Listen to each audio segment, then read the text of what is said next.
How do you create an epic business in just 3 years?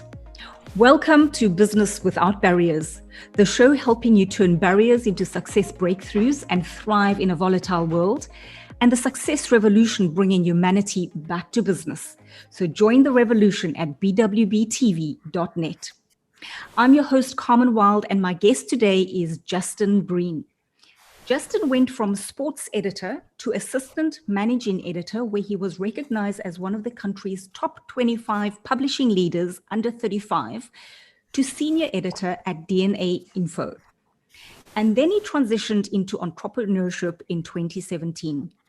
Justin is the founder and CEO of Brepic.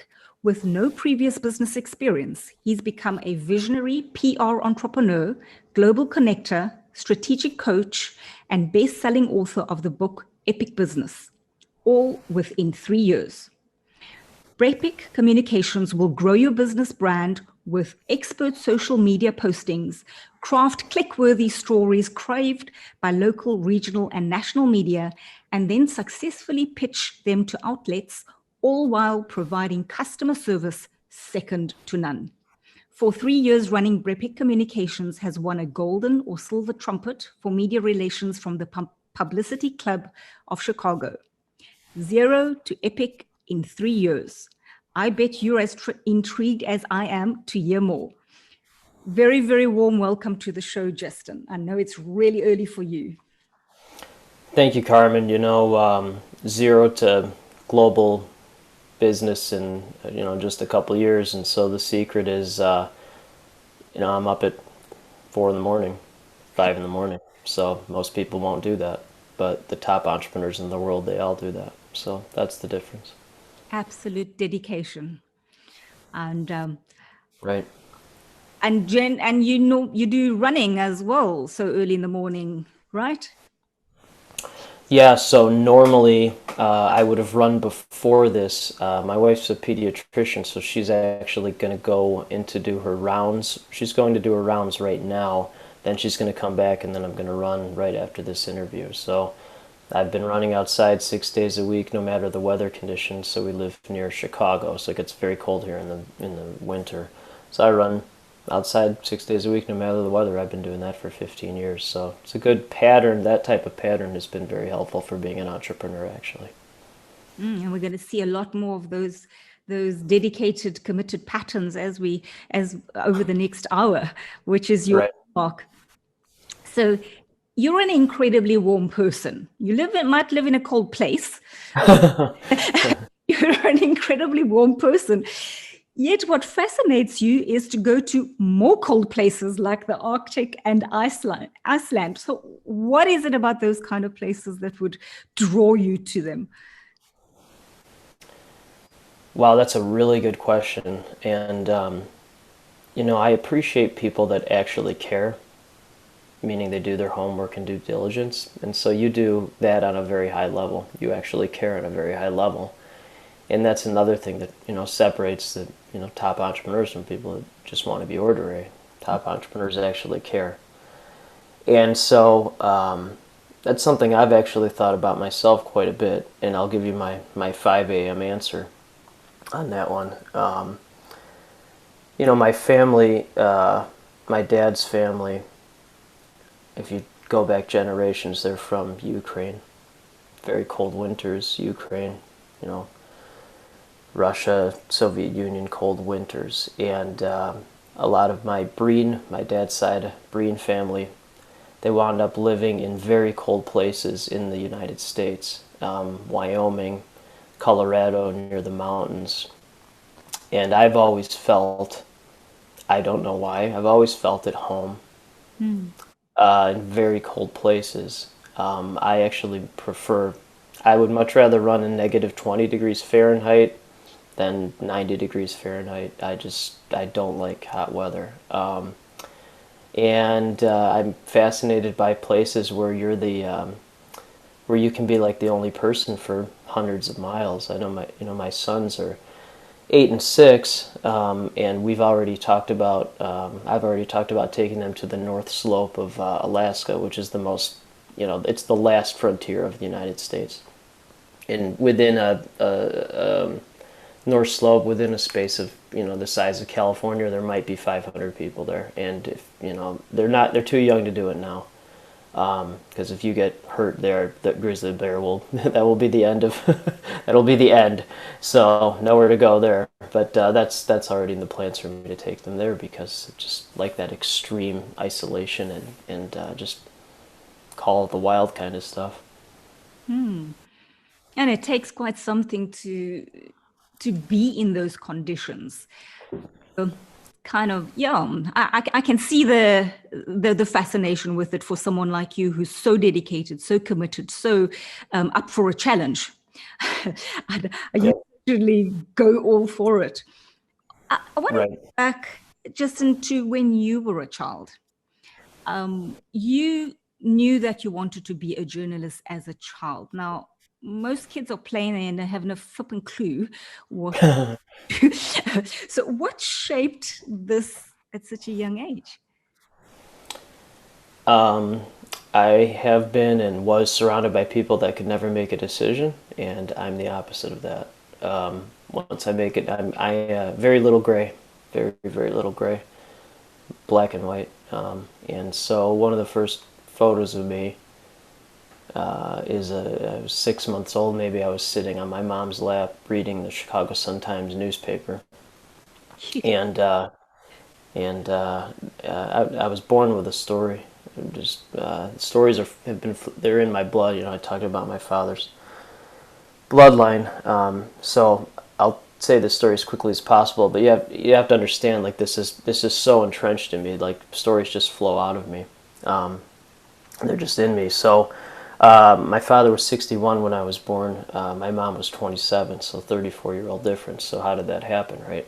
So that's a big difference. So my father was driving on the Edens Expressway, which is the north-south highway north of Chicago, and this was before there was a cement barrier. This is when there was like a grassy knoll in between the expressway, and so a drunk driver swerved across and hit him head on. Should have been killed. I mean, I don't know how he survived that.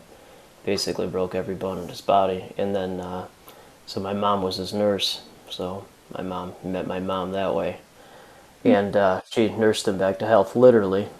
And so she tried to set him up with her mom, but he said, no, no, no, I want to date you instead. And then so here I am. And that's, I mean, it's just, when that's how you're created, you just, and it's just, like, I'm just constantly stories, just always looking for stories. Yeah, that's incredible. I mean, it's a new Yeah. story right at the outset, and that's how Right. you've become. That's very fascinating. Thank you for sharing that.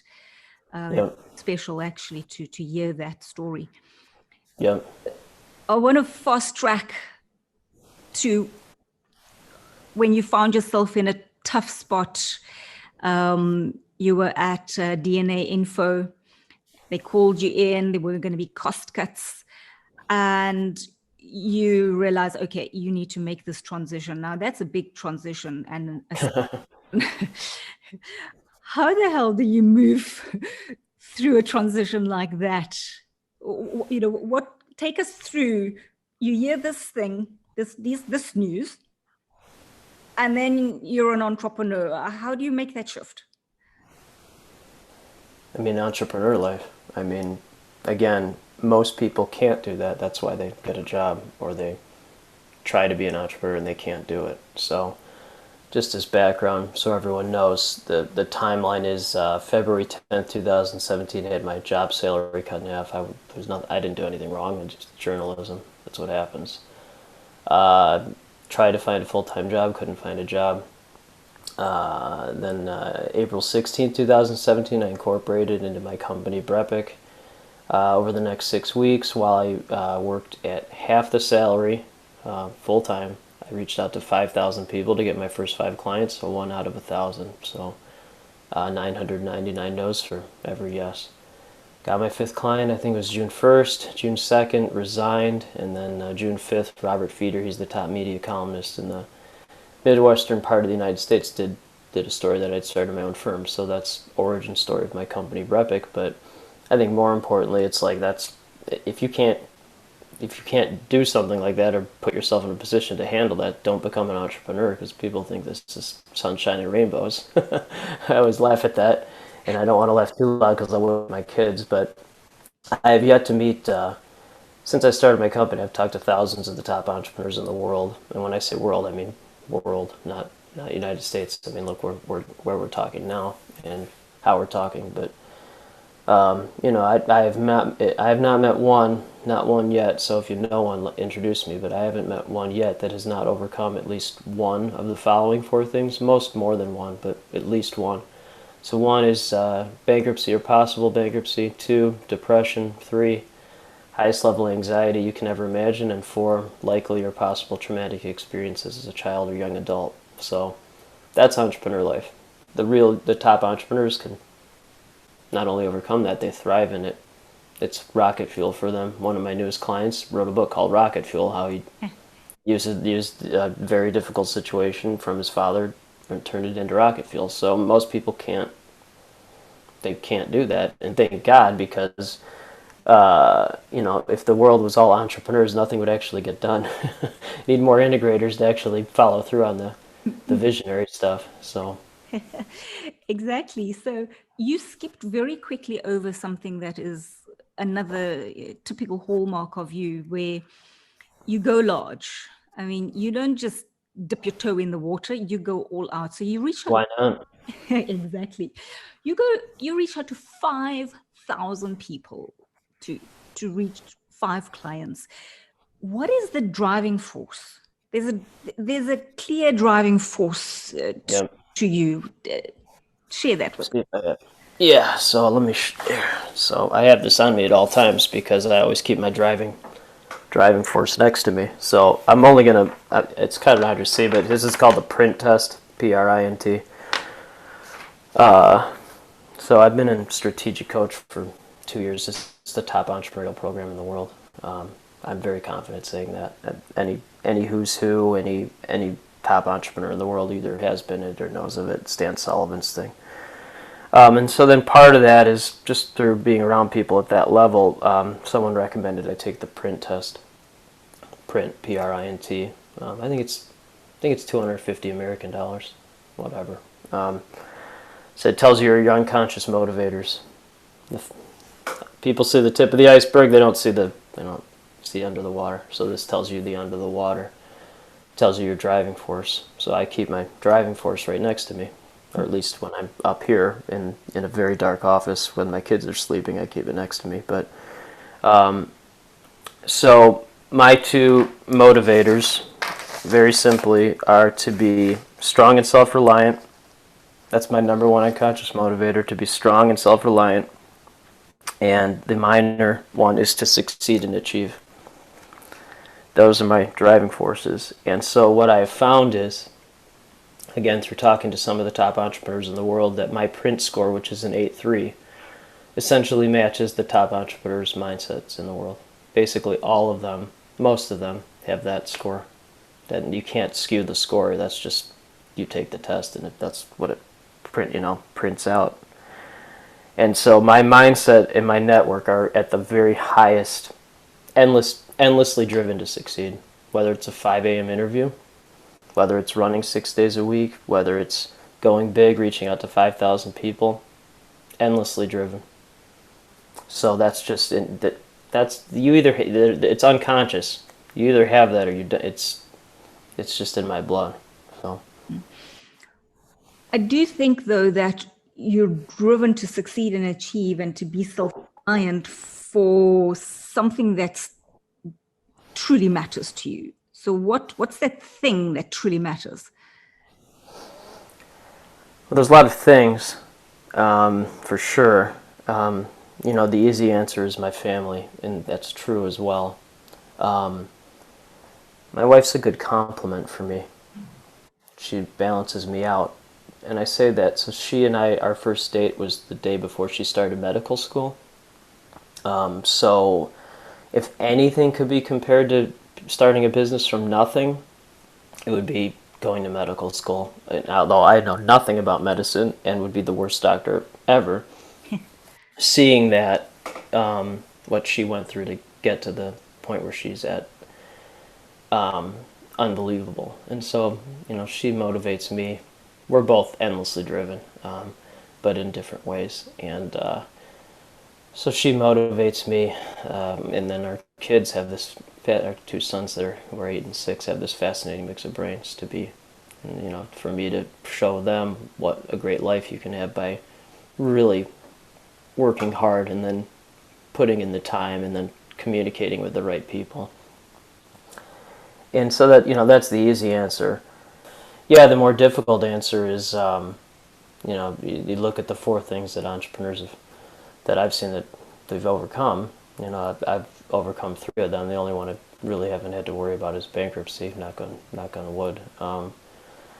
Most people with those 4 things, they go one direction, and then the top entrepreneurs, they go the other direction. It's the small minority. But I've found that, when you talk to thousands of the top people in the world, you see these patterns, and you just keep seeing the same thing. So I found that usually, but not always, these really high-level entrepreneurs, they're aliens within their own family, they're aliens within their own community, aliens within their own verticals, and then they're trying to find people who are like them. So that's why I'm constantly in a search to find people who understand me and that I understand them. And it just so happens that the people understand me and the ones I understand are the top entrepreneurs in the world, because we're all kind of aliens. We're just kind of, most people don't understand us. They just don't. I mean, we're flying up here. Most people are landing, walking down here, but it's not arrogance. That's just how it is. I mean, it's supreme confidence. And so I'm just always trying to find people like you, no matter what. So that's one of the driving forces behind this, is that eternal quest to find the like-minded person that thinks like you, that drives like you, that has been through tough stuff and come through the other side and is still a nice person, and caring, compassionate, loving, doing amazing things. I mean, so the word that you said, I so my skill set, I can hear an hour of blah blah blah and turn it into something that media can understand and public can understand. So I can synthesize and simplify things. So you said eternal. That's what it is. It's not a yearly. It's not a daily thing. It is daily, but it's eternal. It's way beyond. Yeah, exactly. That's what it is. I get you. Right. Let's touch on your wife a little bit more, because you know Great. you must be the only person I've ever heard of that went through with a New Year's resolution of this nature. So the one where you decided that you and your wife were going to do a date night once a week for the whole year, and you actually did it, and you got interviewed. Like, what did that do for your relationship to do that? Yeah, I mean, that's a good question. Again, so I don't do a lot of things, but if I do it, it gets done at a very high level. There's no excuses. No. You just do it. You get it done. No excuses. So that's one of the better ideas I've ever come up with. I have not come up with a lot of good ideas in my life, but that was one of them. And when we first started, my wife didn't think we could do it. I think at that point, even though we've been going out for 14 years and been married for 10, almost 10, I still don't think she understands the level of commitment that I have. And after doing that, I think she did. But what happened was,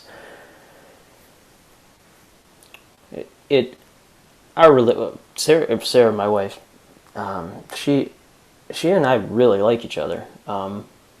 Especially when it's just us hanging out, we really like each other. She's my best friend I mean, there's not even, she's the nicest person I've ever met. I appreciate you saying I'm warm and loving, and I appreciate that. I am warm and loving for people that understand me. If you put me at a party where it's just an average conversation, I'll sit in a corner and say nothing. I'll be off in Iceland or in my head anyway. My wife is like she's the sweet. She's just the sweetest. She's warm and loving. Everyone. She's warm and loving for everyone. She's like her grandmother. Her grandmother's the second nicest person I've ever met. I was the first. But my wife and I never really dated because, again, the first date we really had was the first date we had was the day before she started medical school. You don't date someone when they're in medical school. You sit on their bed, their little dorm room bed, while they lay on you and study at 3 in the morning. So there's no dating, and so we never really got to date. And then after medical school rotations, I was working journalism jobs, which are terrible hours. And I just started my business a year earlier when decided to do this, and we had 2 young sons at the time, so we never dated. And so I actually wanted to date her. And so basically making sure we did this, because I am when it comes to these things, committed, like very committed. So it was a good way to date her for the first time, and it was awesome. So. Ah, fantastic. And did you manage to keep it going after that year of? Yes, in some capacity. We didn't, there was no intent to get publicity out of it, just as background. So I would start posting these date photos on my social media. I think at the time I had about 40,000, little under 40,000 followers. So it became a national story in the U.S. We were on the Today Show, which is one of the bigger shows in the U.S. because people like that kind of stuff. But so I posted these photos, and people were like, "Oh, are you gonna make it? And you're gonna make it." And then Pulitzer Prize-winning columnist Mary Schmeech, she's one of my favorite writers. She works for the Chicago Tribune. She did a story. She did a story in mid-December. She's like, in May, she told me that year, she's like, if you get to December, I'll do a story. I'm like, well, that's great. We're gonna do it, but thank you for telling me that. I didn't tell my wife that, and so we were on, after that article came out, as what happens with many of my clients, other media saw it and then just kind of spread from there. And I mean, we're talking about it 2 years, almost 3 years later. So, yeah, it was just really nice, and we kept it going. It's been a little more difficult in COVID, but I'll give you a perfect example. So today's Tuesday, I think it's Tuesday. And so Thursday, I blocked off the whole day. This Thursday, blocked off the whole day to have a date day. So, Oh, that's special. Wow, that's just why not? I mean, why are we doing all this? exactly. So, I mean, you've got epic running right through. So you say you haven't come up with amazing ideas, but hell, what is epic then? I don't know. So you said something earlier where you're a warm person when you're with people who resonate with you, and then you could become quite cold when you're not. I'm sure for you, and getting a little insight into how your mind works, within seconds, there's probably a telling qualifier for you when you meet someone that gives you that immediately, yeah, or not. What is the number one most important characteristic that switches the conversation on or off for you? Man, that's a really good question, because even though we've never met in person, we've only talked once before this, you really understand my brain, because my brain, so this is not a joke, but people always laugh. I'm basically useless to society besides connecting people on a global level and getting people in news at the highest level. But at those two things, I'm so the best of the best. And that's not arrogance, again, that's confidence, big difference. So my brain, I know so many high-level people and talk to so many, I just know right away. This is not talking about people in my neighborhood. This is a different conversation. That's talking about T-ball or what our kids are. That's a separate situation. But in terms of like someone potentially who wants to be in my network or whatever. I'll answer it that way. So what my company is, like I have a PR firm, that's not what my company is. What my company is a giant incubator of geniuses around the world, and we're constantly introducing each other. And what those geniuses are, they have 3 attributes in their mindset. I'm a simplifier, okay? Again, I simplify everything, but they have 3 attributes. Abundance, visionary, investment. Abundance, visionary, investment. If they don't have all 3 of those, they disappear pretty quickly. They just disappear. They don't. There's no follow-up call. There's no thank you for that time. They just fall away, which is fine. People with those 3 attributes, visionary, abundance, investment, they fit into 2 groups. Again, because I just see this over and over, so they're in 2 buckets. So one, they're running high 6-figure to 10-figure businesses. They see their families whenever they want to, and they do what they like to do and what they're good at. So that's one bucket. The other bucket is going to be one of those first bucket. They're not there yet, but they will be because they have those 3 attributes. So my company's tens of thousands of those people, and they're constantly introducing me to other people like that. And what I hear more than anything, the number one thing I hear more than anything, where people disappear very quickly, and it's a subtle thing, but people who get it will understand, is if someone asks, what do you cost or charge? What do you cost or what do you charge? 5 or 10 minutes. Those people go away very quickly because they're only looking at things in a transactional way. They're not in it for a relationship or real partnership. It's all transactional. And the people that have asked me that, I've never signed with them. They've never signed a contract. They've never referred to anyone of value, ever, in 3.5 years. The folks that have introduced me to people of value say, what does an investment with you look like? What is an investment? Big difference. And cost versus investment, that's the number one thing that people who have read my book said that's the number one thing they've gotten out of it. They've gotten a lot of things, but that's the number one thing. People that ask, what do you cost or charge? They're landing the plane. They're not flying the plane. They're not looking for things that a relationship, partnership. They're just looking at it as a transaction. So that's the disqualifier. That's the one big. That's the main one. That's the main one.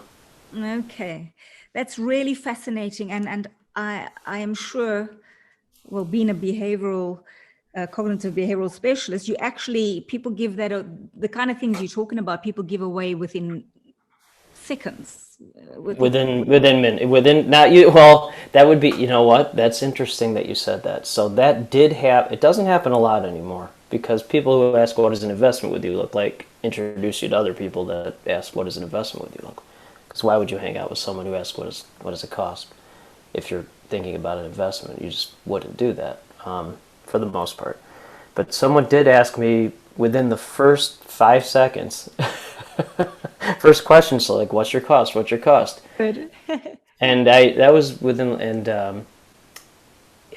about 3 weeks ago, and I go, honestly, I've never worked with anyone that's asked me that. I go, that's the wrong question. I go, people ask, what does an investment with you look like? So here was the interesting thing, that sometimes, very rarely, but sometimes people will change. They will actually, the light switch will go on. And maybe the light switch went on for him, maybe, but if not, that's fine. Yeah.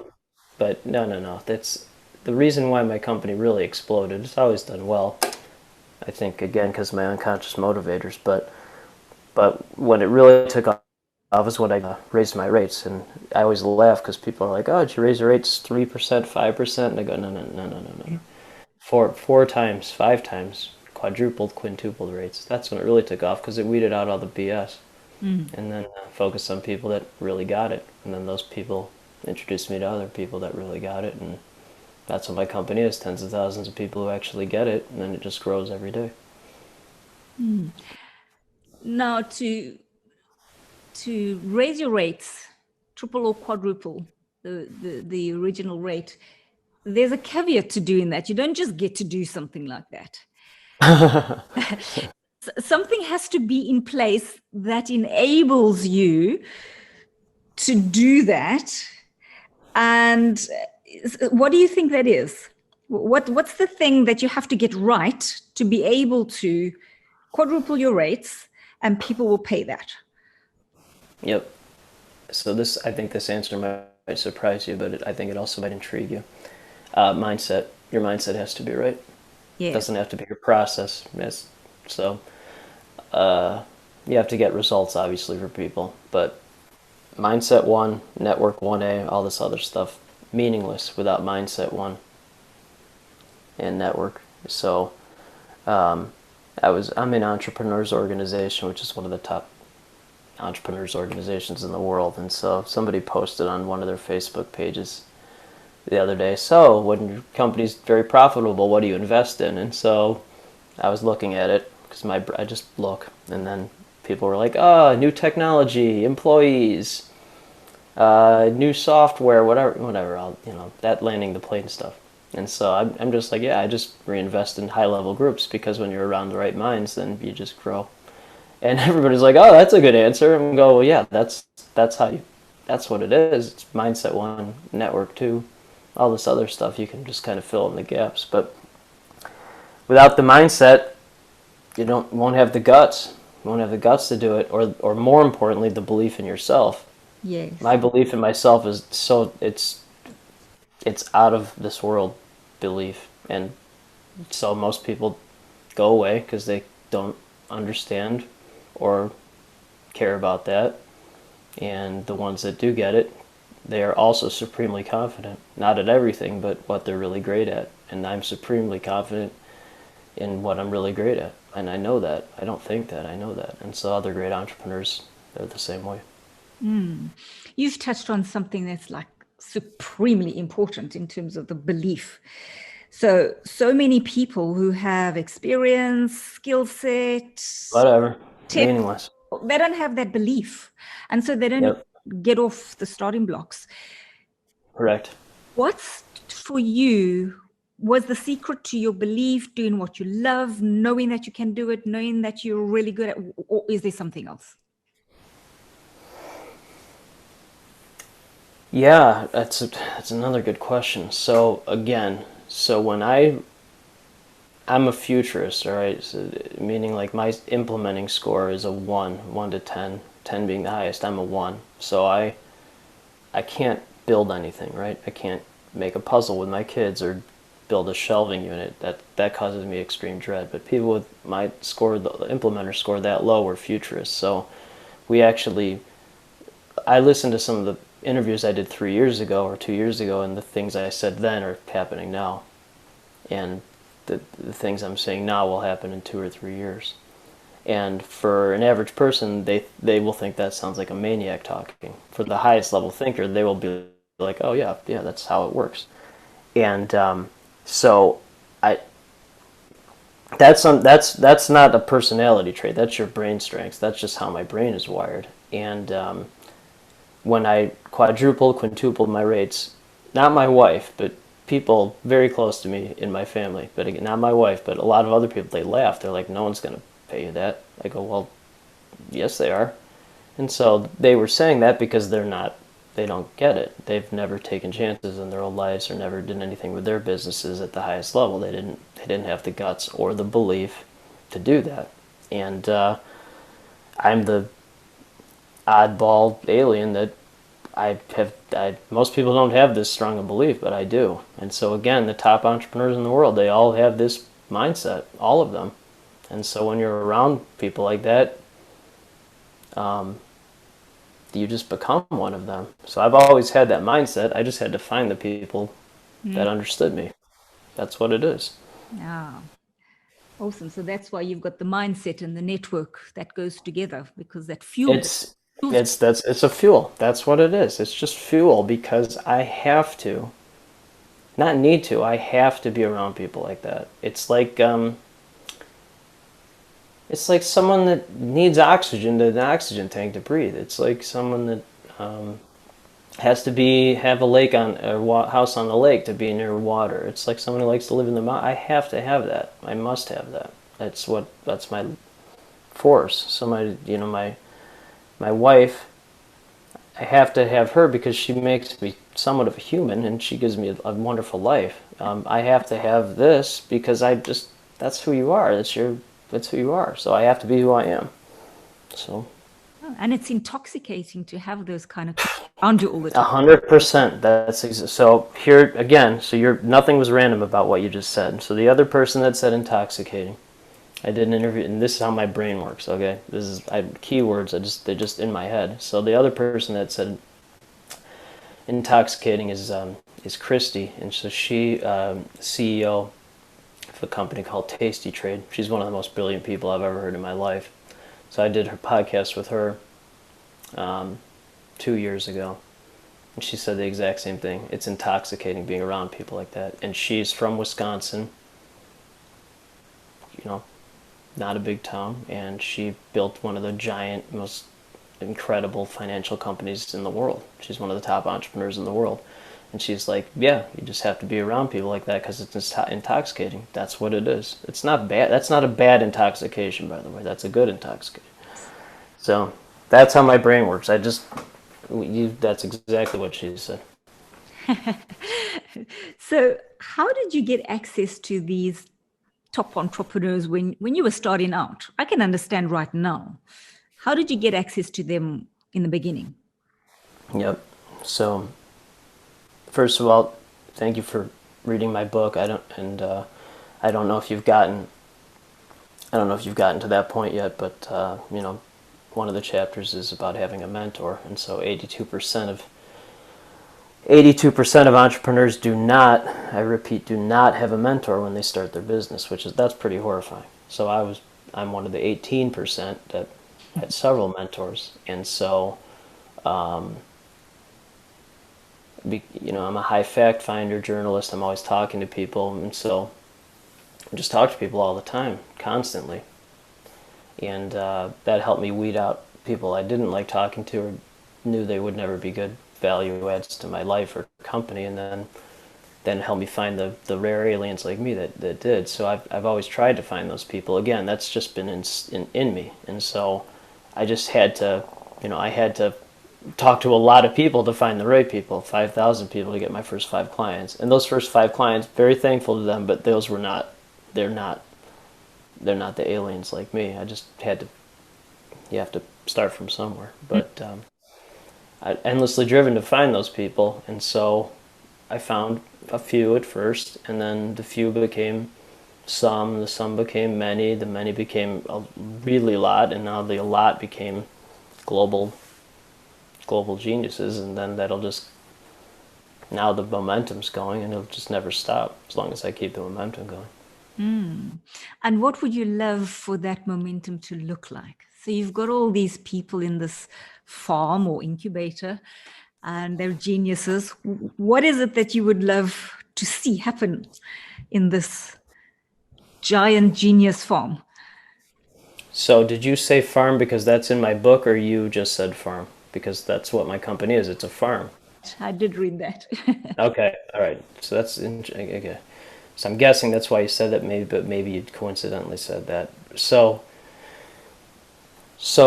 my 10xing in life, it's very simple. Again, I'm a simplifier. I will continue to say that because less is more. Less is more. So my 10xing life, very simple. It's not about employee count. It's not about office space. No. It's none of that. So it's about experience in life with my family. When you have a good family life, you have a good life. And then 10xing network on a global level, because when you do that, you create endless opportunities for your network and yourself. Byproduct is I'm constantly getting intros to companies around the world that want to hire my firm. No sales, no funnels, no. Just create value. People create value. So to directly answer your question, my 10-year vision, which I'm working on, is to connect every visionary, abundance, investment mindset person and share their stories with the world. I will say that again, to connect every visionary, abundance, investment mindset person and share their stories with the world.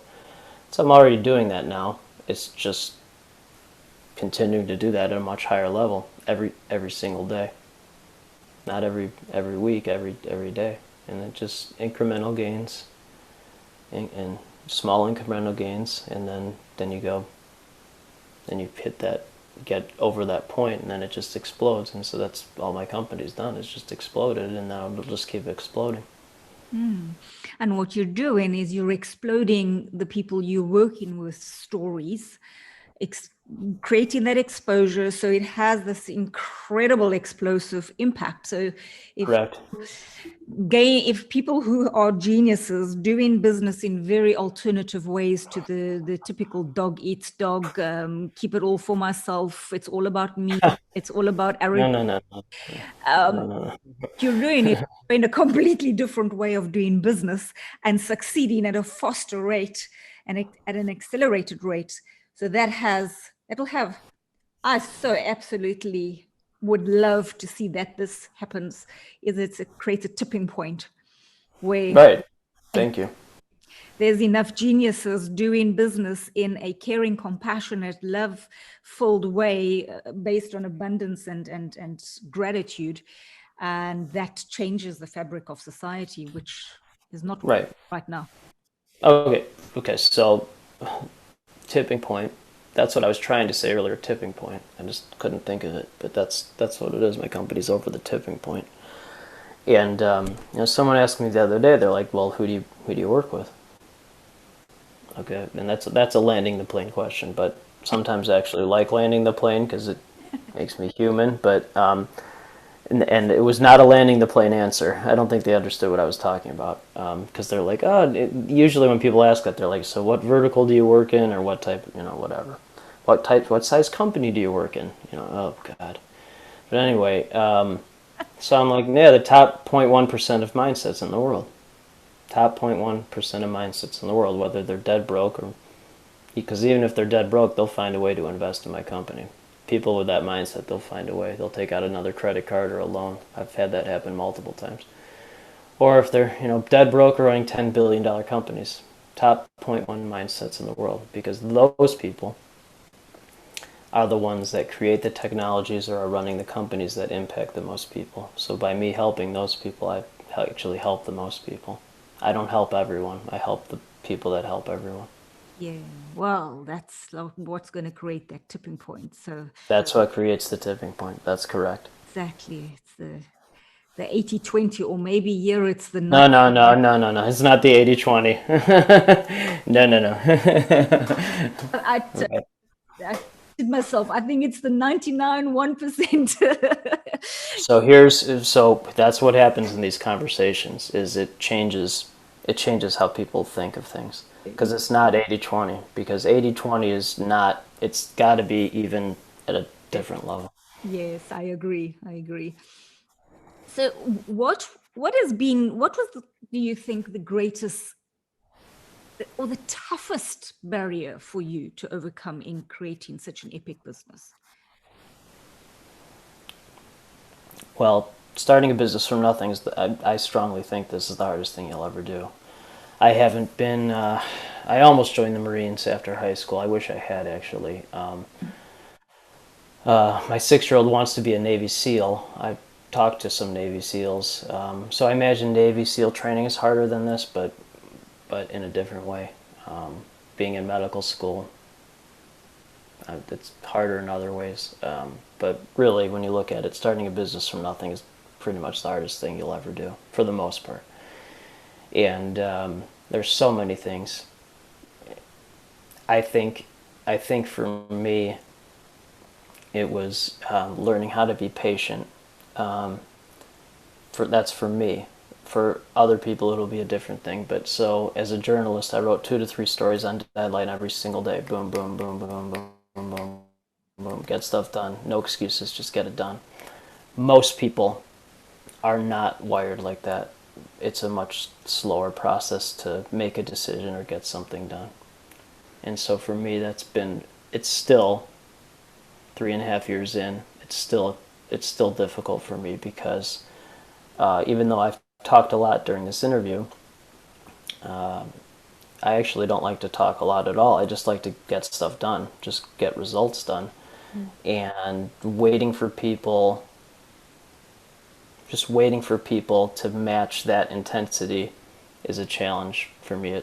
Not at times. It's all the time. It's a challenge, but that's something I work on every day, and I've gotten much better at it. But that's been because so all these top level groups I've joined, there's no thought process. When I decided to write a book, no thought process. You just do it. When I was like, let's go on a date with my wife every week for 52 weeks, you just do it. You don't think about it. You just do it. And just people aren't. I know that most people aren't wired like that. So I've had to adjust how my brain is because you just have to. I mean, you just have to understand that people aren't wired like that. So. So if I wanted to write a book in 43 days, you're going to tell me, just do it, Carmen, just get on with it. Would that be your advice? No excuses.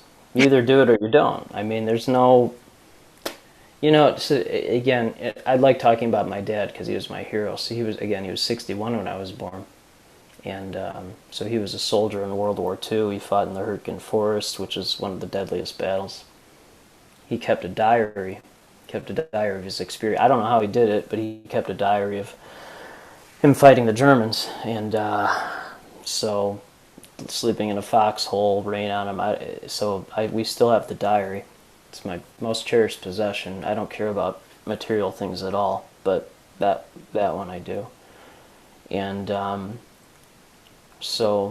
he died when I was 13, but I found the diary after that, and so I have it in my house. And so every now and then I read it. And it's really interesting because I write exactly like he does. Boom, boom, boom, boom, boom. And how he tells a story, I tell a story. And how he explains things, I explain things. The language is a little different because in the 1940s the vernacular was different. But it's the same. It's like I'm writing through him. But I tell you all that because no excuses. You're fighting. You just get it done. You don't make excuses. You just get it done. And so that mentality of whether it's fighting in a battle where you're seeing your friends die around you, or you're firing mortars at Nazis. I mean, that's what entrepreneur life is in a strange way. Like, you just get it done. You just get results. And so I just have that so deep in my blood from how I was born and how my dad served our country. No excuses. There are no excuses. And people that make excuses, they're not going to get it done. You don't make excuses. You don't blame anyone but yourself. Get it done. Yo, and you're getting it done big time and making amazing things happen for geniuses around the world. And that's really Thank you. struck me, pleasure, it struck me about you, Justin, is, you're not only getting it done, but the way in which you're getting it done is unique, in that you're coming from this absolute place of abundance and value and contribution, and there's compassion, genuine connection, all these good things that you don't necessarily. There are a lot of successful businesses in the world that don't necessarily last because it's not built on those deep principles. Yep. You are doing something completely different, and what I love about it is that Business Without Barriers, the show is built on the premise of bringing humanity back to business, because I truly believe that if we do that and we embed all these deeply human principles into business, we'll get lasting success. Yes, of course, you're going to have the challenges, you're going to have the barriers, of course, the whole thing about barriers is you can get through them. It's a mindset. You've got that abundance mindset, you're going to get through it. So Yep. you're doing something completely different to what society tends to put out there.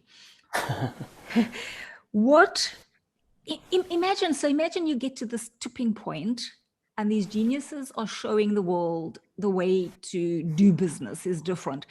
What do you think our world would look like? Yes, that's already happening now. Right when COVID happened in the States in March, I posted something saying this will be the greatest opportunity that anyone's ever had. And again, most of my followers are visionaries. There are a few people like saying, "How could you write that?" And like they don't understand. And I empathize. Again, my wife's in the front lines. I've had clients that almost died from this. I have a lot of healthcare clients, so I understand and I appreciate everything that's going on. I empathize with that. That said, people with the right mindset, this is the greatest opportunity that's ever happened, by far. And especially the ivory tower verticals, where they've just been raking in dough for centuries doing the same BS. So when I say ivory tower institutions, I mean higher ed, law, religion, healthcare. They've been forced. Usually that term isn't true, but in this case it is. They've been forced to think more entrepreneurial, think more humanity, and so that's great because everyone will win because of that. They can't just higher ed in general. No one's going to pay, or most people aren't going to pay $50K US dollars to go to Zoom University. They're not going to do that. So figure it out, get it done, make it work. And COVID, very difficult. Also, the best thing that's happened to, it might be the best thing that's ever happened to the world because it made people realize, understand, become more entrepreneurial. Everyone become more entrepreneurial. They don't have to become entrepreneurs to become more entrepreneurial, but it's going to be a great benefit. It's already been a great benefit to society. I've seen firsthand all the companies and the technology that's been created. I mean, look at this call we're having now. We're halfway across the world, literally. Mm-hmm. We're talking about humanity and entrepreneurs and all this great stuff. So it's not necessarily would have happened. It might have happened before COVID, but COVID accelerated that. So this is it's an example of billions of things like this happening. So, and so that's everybody wins. And so, to also kind of answer your question, because I just talked to all these top entrepreneurs, it's actually a very simple formula. Very simple formula to creating a successful global company. And this is why my company is successful, but this is all the top entrepreneurs do, is they see a problem, they create solution to problem solved, successful global company. So you said I was unique or whatever, that's true, but I also just saw a problem and solved it and created a successful global company. So that's why it doesn't matter what vertical my clients are in or where they're located or if they're solopreneurs to giant companies, all that's meaningless. It's just my company solves the problem. So what's happened is that entrepreneurs, since COVID and before COVID, but especially since COVID, they're just trying to solve the problem. They're trying to solve problems. And when they solve the problems, humanity wins. Problem solved. So seeing that you're talking about problems, how would, with the way your mind is wired, how do you turn barriers into success breakthroughs? How do you see that happening? Yep. So again, my 10-year mission is connecting every visionary, investment, abundance mindset person and sharing their stories with the world. So I do that by sharing their stories with the world.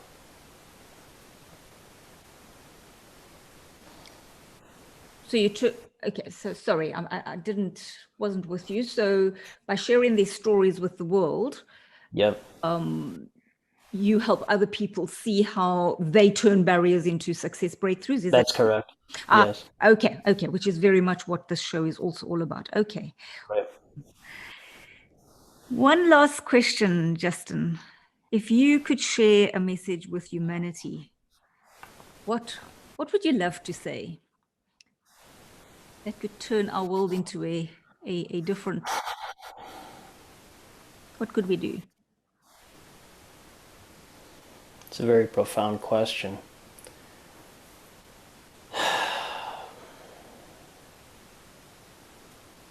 Action speaks louder than words, so talking is fine, but if you don't put the action behind it, then it's meaningless. That's what I would say. Anything else that you want to share? Yeah, so like I said, less is more. Now, you don't usually give long-winded answers, but I've done that a lot here. Find your tribe. You know, it's find people that you like, that you trust, that are helping humanity, and then continue to introduce those people to other people like that. And exponential growth, there's no limit. Once you find the right people, there's no limit. It just keeps growing. So power of introductions at the right level. So I'm doing that all day, and it's really helping a lot of people. Oh, thank you. Thank you, Justin, for sharing this magic hour. I could keep talking with you. I love the way your mind is wired. And Thanks.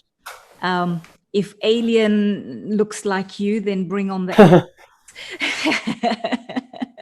Thank you. Yeah, that's. And my wife just gave me a Corona haircut. She's a pediatrician, and a barber, so that's why my hair's very short. But it'll definitely grow back. But here's, by the way, here's I have it. Here's what the book looks like in case you're curious. But there it is. So epic, and everything that you've shared with us is epic. Your mindset, what you're doing for others, and showing the way that bringing humanity right into business actually creates success faster. But it's a different kind of success.